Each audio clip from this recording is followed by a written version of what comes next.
This weaver creates the most expensive fabric in the world. So why is he starving? Meet Thomas. He spends months weaving purple silk, a fabric so rare it is called the color of kings. In any other land, a single bolt would buy him a mansion. But here, there is a law. Only the king is allowed to wear or buy purple silk.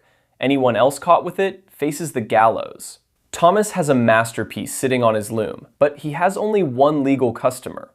The king knows this. He offers Thomas 3 copper coins for silk that cost 5 silver coins to produce. Thomas is trapped. If he says no, he has a product he cannot sell to anyone else. If he says yes, he works at a loss just to buy a loaf of bread. Thomas is a victim of a lopsided market. In economics, this is called a monopsony.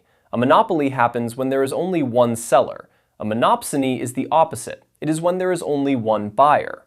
This single buyer holds absolute power, allowing them to drive prices down because the sellers have no other options and nowhere else to go. We see this today in labor markets, specifically in company towns. If one massive warehouse is the only employer in a small city, they can keep wages low because the workers have no other alternatives.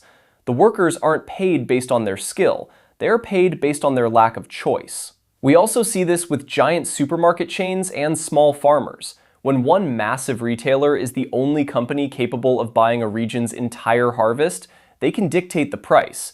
The farmer might spend more on seeds and water than they get back from the sale, but they have no other way to get their food to the public.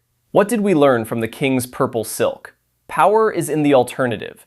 If you only have one customer, you don't own a business. You own a job with a single boss. Competition benefits the seller. Just as buyers want many stores to choose from, sellers need many buyers to ensure a fair price. The survival floor. If a buyer pushes prices below the cost of production for too long, they eventually destroy the very industry they rely on. See you in the next story.